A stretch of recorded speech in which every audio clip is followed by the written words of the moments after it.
Hi guys, my name is Jake, and this is episode 2 of the Poker Vlog.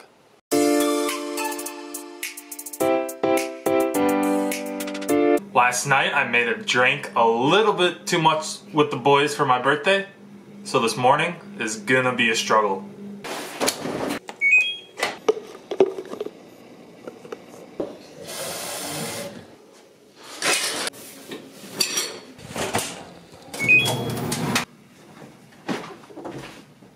It is finally snowing in Wisconsin. The roads are slick, so I should probably stay indoors and just snuggle up in a blanket and watch a movie, but I'd rather go play some poker. So the plan is today is to play some 1-3 and to get out of there before the next wave of snow hits. I'm not going to waste any more time. Let's jump into the mix.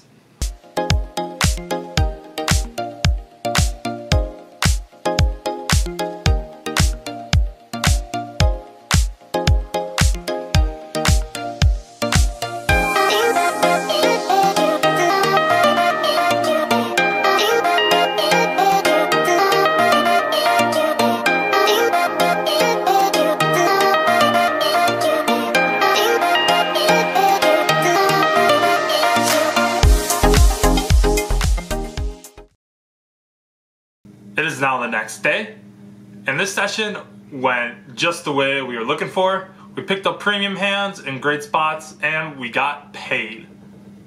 The first hand is a limper in middle position. We look on the hijack with pocket sevens. We raise it up to 18, both blinds fold, and then the limper calls. The flop is then queen 6-3, rainbow. He checks it to me. I bet 15. I down bet here because it's a really dry board. I can get a lot of hands to fold. He does decide on a call. The turn is a jack. He checks it, and I decide to check it back. No reason to bet here. And the river brings a really interesting card. It's another queen. And he elects to bet $60 into me. So I don't think he has a queen here because I don't know what hands he limps with a queen. There could maybe be some queen 10 suited or possibly queen jack suited, but there's only one combo of queen jack suited left and two combos of queen 10 suited, so that's only 3 hands. He could possibly have some sets here. He could have a set of 6s, set of 3s, which this line makes sense that he didn't want to raise the flop because it was such a dry board and I could possibly barrel into him again with air. But I think my hand is just too strong to fold, because you wouldn't be valuing a jack here either for the most part, because I could be pot controlling with some kind of queen X. So I do elect on a call, and he shows ace-3 suited. So we pick up a nice pot to start the session. About an hour later, I look down at queen jack suited in middle position. I open up the 15 and only the small blind calls. The flop is queen 10-6, 2 hearts. I bet $20 to try to get paid from maybe a 10 or some flush draws. He does decide on a call. Turn is a 5 of diamonds, which brings another flush draw on the board. I decided to bet pretty big here. I bet $45. He was the type of player to chase every single draw he possibly had, and this board is just so draw heavy. He does decide on a call. And the river is a deuce of clubs, which bricks off everything. But he decides to lead into me for $100. This line doesn't make any sense because queen 10 would raise the turn. All sets of 6s and 5s would also be raising the turn. So I just think he was on some kind of misdraw, trying to win this hand by betting $100. I do elect on a call, and he mucks. So we scoop up a nice one there. The next hand is most definitely the interesting hand of the whole entire session. There's 4 limpers, and I look down at pocket aces in the low jack, and I decide to do something I've never done before.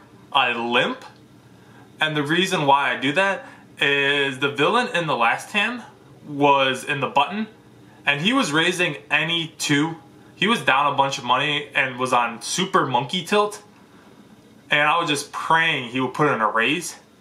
And he does. He happens to put in a raise to 20. Under the gun player decides on a call. The other people fold, and I decide to spring the trap, and I put in a raise of 60, but I hate that sizing. I should have put it probably around 80 or 90 so the under the gun player folds, but I just happened to put in a raise of 60. Wasn't thinking at the time. The button then decides to do something really weird, and he practically mid-raises it to 135. The under the gun player decides on a fold, and again I do something really weird, and I decide on a call.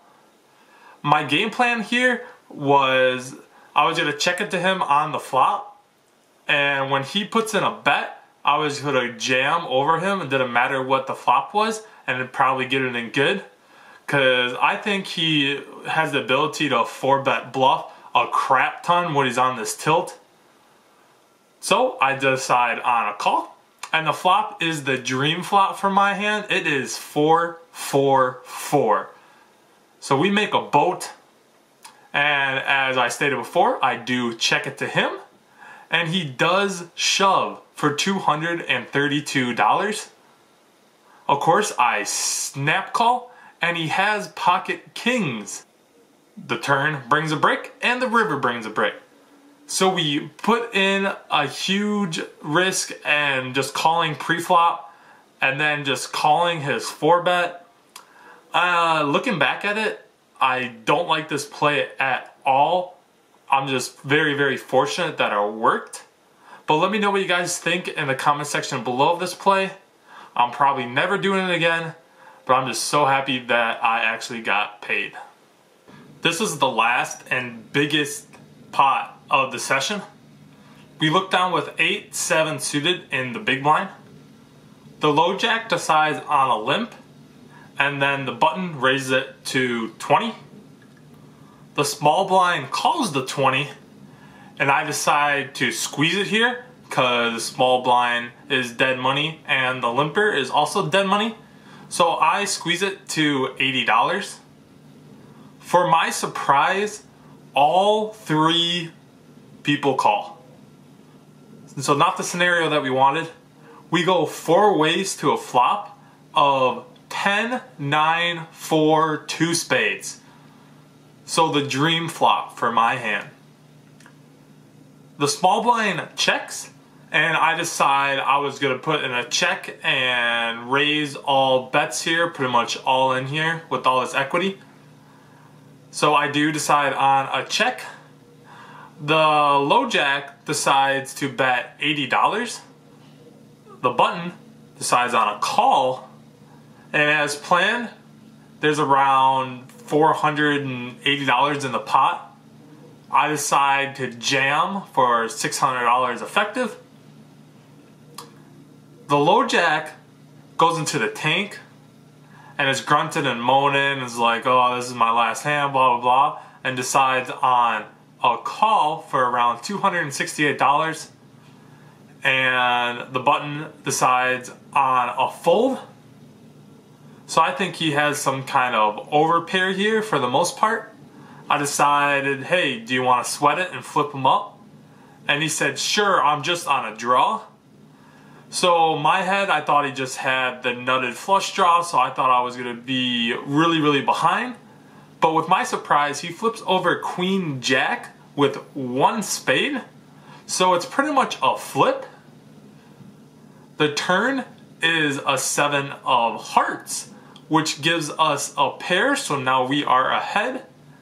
And the river is a 3. So we scoop up a $1,000 pot to end a great session. We were in the game for $600.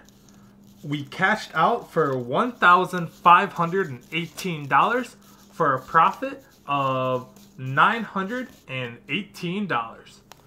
Thank you for watching episode 2 of the poker vlog. If you enjoyed it, please leave a like and subscribe and turn on those bell notifications so you know exactly when I upload. And I will see you guys next time.